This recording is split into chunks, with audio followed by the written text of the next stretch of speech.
Hello बच्चों, let's read the question. What do you understand by aestivation? Discuss it's type. इस question में हमारा की कॉन्सेप्ट है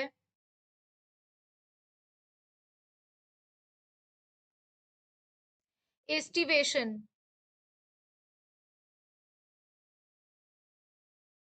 एस्टिवेशन हम किसे कहते हैं? The arrangement of sepals and petals in a floral bud with respect to other members.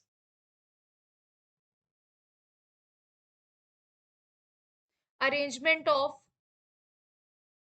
sepals and petals with respect to other members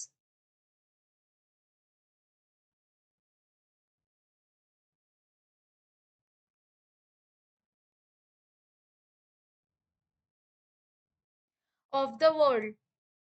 इसे हम क्या कहते हैं? एस्टिवेशन कहते हैं. अगर हम टाइप्स की बात करते हैं तो बेसिकली एस्टिवेशन का फर्स्ट टाइप होता है दैट इज वाल्वेट. वाल्वेट एक्सिवेशन में क्या होता है? सेपल्स एंड पेटल्स एक दूसरे को मार्जिन पर से टच करते हैं बट डू नॉट ओवरलैप. यानी कहाँ से टच कर रहे हैं? Touch eight margin and do not overlap. तो हमारा इसका एग्जाम्पल क्या हो जाएगा? कैलोट्रोपिस.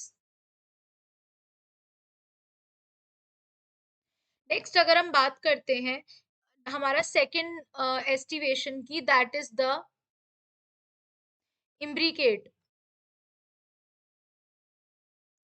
इम्ब्रिकेट में क्या होता है? सेपल्स एंड पेटल्स एक दूसरे को ओवरलैप करते हैं बट किसी पर्टिकुलर डायरेक्शन में नहीं करते हैं. Overlap but not in any specific direction.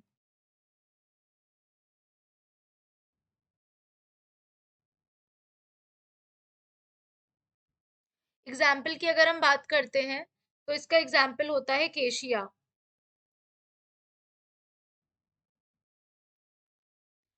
Next अगर हम बात करते हैं, थर्ड होता है हमारा ट्विस्टेड.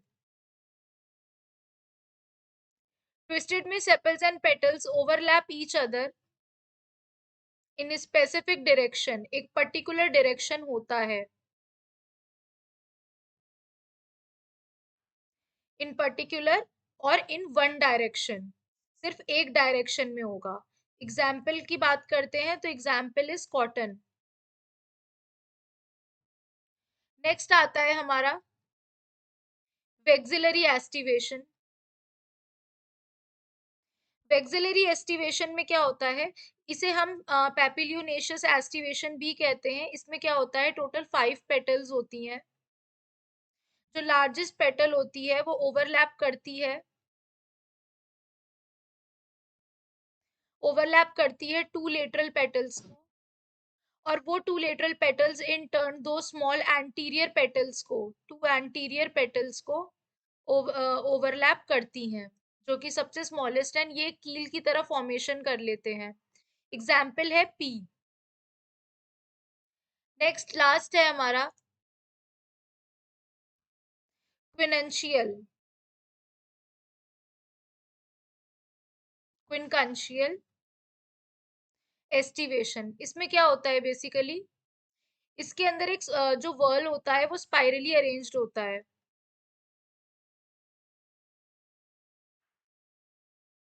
3 पेटल्स एक्सटर्नल होते हैं विच शैडो द 2 पेटल्स इनसाइड. यानी 3 जो हैं पेटल्स वो कवर कर रहे हैं 2 petals on the inside. Example की अगर हम बात करते हैं तो मोस्ट कॉमन एग्जाम्पल है इसका गुआवा.